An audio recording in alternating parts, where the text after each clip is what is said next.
We're getting close. SpaceX releases brand new details ahead of Flight 7, including a new heat shield and a huge surprise with one of the Raptor engines. New details and footage from Flight 6 were released. Why did the booster really miss the landing? Parts for SpaceX's Lunar lander at Starbase have been spotted. Will it fly? SpaceX's revolutionary Raptor 3 engine is spotted for the first time, but is there a problem? My name is Felix, welcome to What About It, let's dive right in. Starship updates. Flight 7 is only days away now, and you know what that means. SpaceX has finally released its massive revised plans for this flight, as well as the recap for Flight 6. They now have a bit of a tradition of releasing a high-quality recap video of the previous flight just before the next one. While much of the footage is familiar thanks to them uploading it to YouTube, we now have it in high quality. However, there are also many new shots that get us excited. Interestingly, one of those shots is one that we didn't even realize was possible until recently. This incredible view of the engines during ignition. We knew that SpaceX had a camera to view the engines during this initial stage of flight, as they shared a view of the static fire of booster 14. However, we had no idea that these were already ready for Flight 6, and now thanks to this footage we can see the booster actually lifting off from the pad. This shot is truly breathtaking. It reminds me of footage from Saturn V lifting off toward the moon in the 1960s and 70s. Starship truly is in a league of its own and will be even more revolutionary than the Saturn V. I'm sure that in the future people will look back at footage like this the same way they look back at footage of the Saturn V. Surprisingly, it appears SpaceX's live streams have improved enough that most of the footage during the flight is footage we got the chance to see live, with only minor exceptions such as this view of hot staging. Although there is some footage that we didn't get to see. It's footage from after the flight was completed. While we did manage to get some footage of the booster post-splashdown, as it was close enough to the shore for many of us to see, along with some internal footage from SpaceX, the ship was a bit more challenging. Despite being aware of some recovery operations thanks to the work of Interstellar Gateway, we never actually got to see the ship as a whole. Fortunately, that's finally changed. During the recap, SpaceX shared this incredible footage of Ship 31 after having splashed down in the Indian Ocean. Unfortunately, this footage was only displayed on a background monitor, so we couldn't get the best look at the ship's condition. However, it appears to be in much better condition than the live stream initially showed. Much of the discoloration that appeared during the live stream seems to have disappeared now. While that may just be a consequence of the lower quality, the fact that it still looks this pristine, especially near the aft flaps, bodes well for the future of Starship. Another interesting note is that only the aft section is visible in this footage. That's likely because the front payload section is in much worse condition or possibly no longer attached. Yeah. Personally, I believe SpaceX should show all of the footage, even if it might not be the most flattering, as failure is part of the process. Similar to how they showed a highlight reel of how not to land an orbital class booster during the early Falcon 9 landing attempts. One possible reason for them not showing it is that the view might have shown things covered by ITAR or important intellectual property. SpaceX does have secrets after all. So now that we've gotten the footage from Flight 6, that typically means Flight 7 is only days away, which also means SpaceX has shared even more information than just this video. Woo! They have finally updated their website to add information on the next Starship flight. But before I tell you about that, we've looked into our channel metrics, and there are over 2 million returning monthly viewers who have not subscribed yet. Please help us improve the channel even further by double checking that you've hit that subscribe button so you don't miss our updates. With it, you get access to daily new Starbase photo galleries, including all those we've posted so far. Satellite, aerial and ground photos, more than 400 posts in the past 2 years alone, with up to 7 picture galleries per week, insights, chats with me, you name it. Thank you so much, you rock. Now back to the maiden flight of SpaceX's second generation Starship, which is set to fly in just a few days. Block 2 is finally here. Interestingly, despite Musk's confirmation that the 10th is the target date, the website itself does not give a date or time for the launch. This indicates that there may be some complications with that exact date. There might be things left to do. The website is missing even more than just the date and time for the launch. Typically, when SpaceX releases the pre-flight update, it's also accompanied by a timeline. However, this time, no timeline was present as of recording this episode. This means we can only speculate on the exact launch countdown and flight. Fortunately, we know enough to get an idea. For example, SpaceX will likely need more time fueling, especially the ship, as the Block 2 version has significantly larger fuel tanks. This will likely also affect certain events during the launch, such as stage separation, although the exact time change is unknown. Given the increased mass and performance of the second stage, we will likely also see a change in altitude and speed between when staging happened on previous flights versus this one. Fortunately, while the timeline of the launch itself was missing, many of the details regarding the flight and its vehicles were included, possibly even to a degree not seen in the past. This includes a breakdown of many of SpaceX's changes to its Block 2 version of Starship. Many of these, such as the increased size of the propellant tanks, the change in position of the forward flaps, and the redesigned heat shield with ablative backup, were already known to those who regularly watch Why. However, a massive amount of new changes have also been revealed. Probably the most interesting of these is the fact that Ship 33 will be testing the first actively cooled heat shield tile. This is surprisingly fast. It has long been discussed as a possibility for starships, however, they abandoned this concept a while ago. Recently, just after Flight 6, Musk announced that an actively cooled heat shield was back on the table as a possibility. Although I don't think any of us expected them to begin flight testing this so quickly. This is yet another reminder never to underestimate SpaceX's speed, and it also casts a shadow.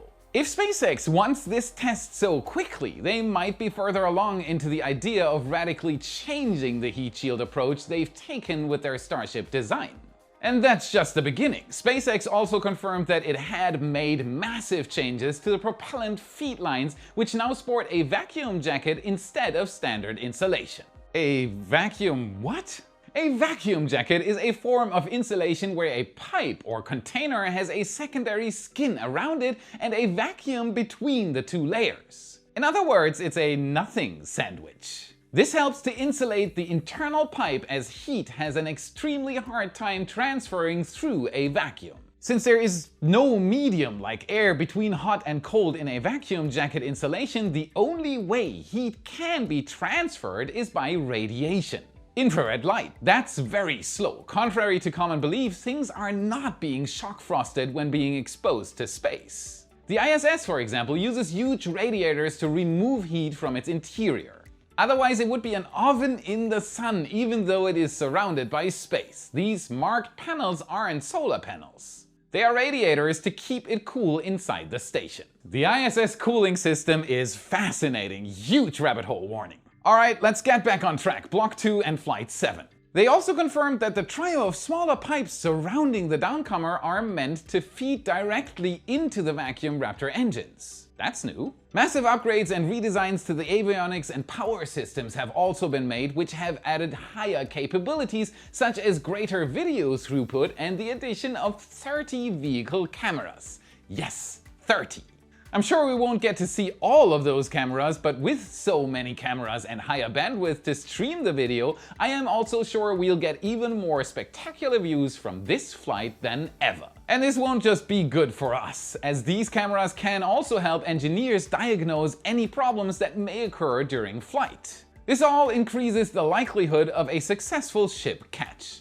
To achieve a catch, the ship needs the catch hardware, including the landing pins. That is why SpaceX has also confirmed that they will be flying a non-structural test version of those during this flight. And that's not the only test hardware SpaceX will be using on this flight, as this will also be the first to carry a proper test payload to deploy.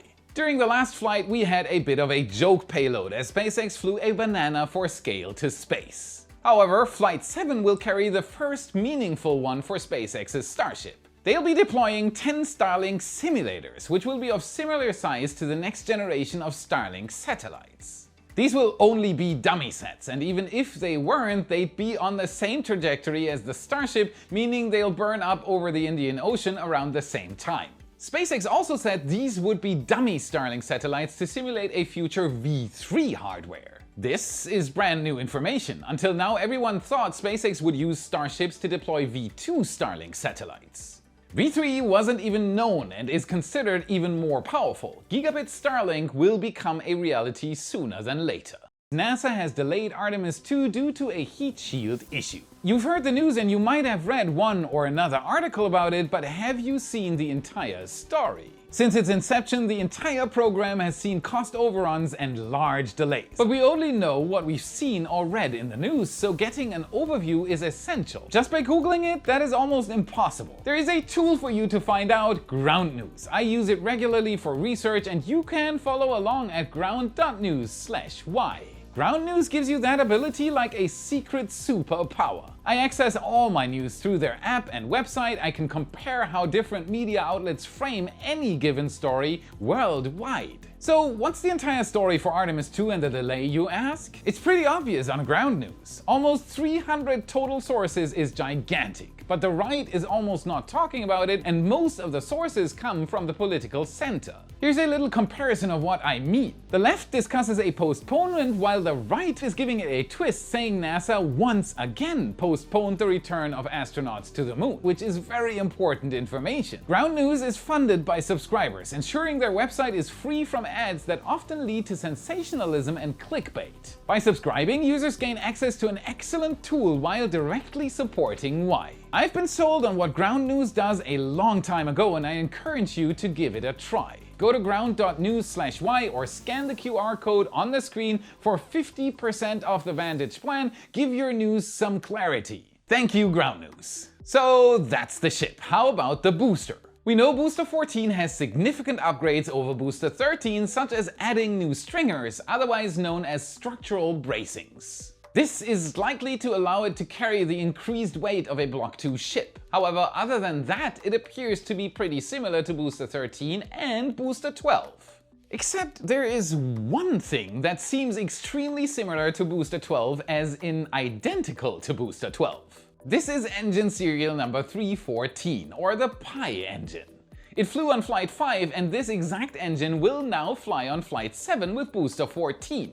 Yes! If you're interested in learning more about SpaceX's Raptor engine, we recently released a massive deep dive video into this engine's fascinating story. 5 months of work went into this. A link to that is at the end of this episode. Super Heavy Booster 14 will utilize a flight-proven Raptor engine for the first time. Sure enough, in the update that SpaceX posted on its website, it states that the booster will utilize flight-proven hardware for the first time, reusing a Raptor engine from the 5th flight test. This is truly incredible news. As far as we know, this is the first time flight-proven hardware will be reused on the Starship program.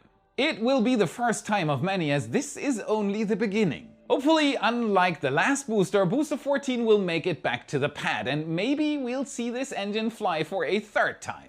However, as Flight 6 showed, that's not a guarantee just yet. Both the booster and the catch tower need to be in perfect condition for SpaceX to attempt a catch. Fortunately, we also learned that SpaceX had made numerous upgrades to protect the sensors on the tower chopsticks, which resulted in the failed catch last time. Interestingly, this means that contrary to what Musk had previously stated on X, the communication failure wasn't with the tower itself, but rather with the chopsticks and their sensors. Fun fact, that is exactly what we stated as a first assessment after Flight 6 until Musk posted that it was communication with the tower. This is likely also why we saw testing with what appeared to be antennas around a month ago, as that may have been related to these sensor upgrades. While that may have been all the updates SpaceX provided regarding Flight 7, we were able to spot quite a few developments of our own as SpaceX rushed to be ready for the next flight. This includes workers installing the FTS, or Flight Termination System, onto Booster 14. The FTS, or Flight Termination System, breaks a booster into smaller pieces if something goes wrong during flight. Since this involves explosives, FTS installation is typically the last step before a flight, which means this booster should be ready. The only thing that's missing now is the ship, which hasn't been seen since its static fire a couple of weeks ago. It should be wrapping up final checks and receiving any final changes before launch. Given that everything else is in place, it's likely the only thing holding up the launch now. This is a personal estimation. I think the January 10th launch date might slip. Keep that in mind when booking a trip to watch Flight 7 live. Ship 33 is not the only one receiving work recently though. Many of the next ships in line are rapidly catching up. This includes Ship 36, which now sports almost all of its tiles on the nose cone. However, there is another ship that's been progressing arguably even faster, Ship 38. That's right, SpaceX already has 5 more Starships in active production, and that's only the ones we know of. We recently spotted the first parts of Ship 38 after the header tank was seen waiting to be installed. That's done now, so Ship 38 has officially started major development. We should be able to track it as it slowly moves through the rest of the Star Factory before stacking. And here comes another big one. We were able to spot something else moving through the Star Factory recently. It's something astonishing. Parts for the Lunar Starship, SpaceX's lunar lander they are developing for NASA. These parts were likely moved into the Star Factory under a tarp a few months ago. However, we've spotted them inside now. This is likely not flight hardware. Rather, it appears to be the same prototype that SpaceX has been using for checks with the astronauts to ensure everything works well. This was constructed from a modified booster header tank. It is unclear why SpaceX moved this prototype back to Starbase. Possibly for modifications, but we'll have to wait and see. As SpaceX prepares for the first landing demonstration on the moon, we should see even more parts like this around Starbase. And I sure can't wait to see the legs. What do you think they'll look like? Let me see your ideas in the comments. SpaceX will need boosters to fly all these ships. Now that Booster 14 is prepped and ready for launch at the pad, workers can focus their efforts on the upcoming hardware. Going down the list, Booster 15, which will hopefully be the one to carry the first ship to attempt a catch, should receive its engines right about now as it has completed its cryogenic proofing campaign. 16 should receive its final touches after having completed stacking. So that's all the boosters, right? Well, not anymore, as SpaceX has officially begun stacking Booster 17, beginning with its common dome. It's clear SpaceX didn't want to take any downtime after having completed the stacking of Booster 16, as it had been less than 10 days since that was completed on the 26th of December. That is almost instant compared to the time between previous booster stacks, such as between Booster 14 and 15. There were 40 days between those two, and between Booster 15 and 16 there were 24. It's clear SpaceX is ramping up progress on all fronts, and this is no different. Now the question is, will this booster be completed faster than Booster 16, which only took 71 days to stack? Can SpaceX currently speed it up even further? What's the fastest this could be done? Place your bets in the comments. Once this booster is built, it will need a test site, so Massey's is essential. And it looks like SpaceX is up to something here. They've been working on constructing yet another crane. It's unclear what this will be for, however, given the parts we can see, it won't be a small crane.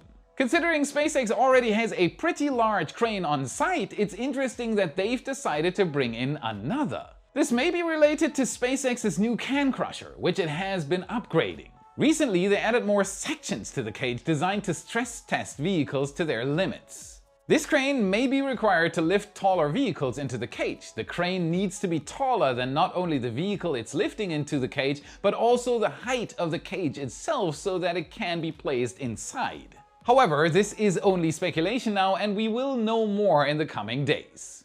SpaceX has been doing extensive construction work throughout Starbase, and the pace is accelerating rapidly. This is especially true for everything involving Pad B, as SpaceX is rapidly approaching its final development stage. All major components of this pad are well into construction, especially the launch mount appears to be moving rapidly.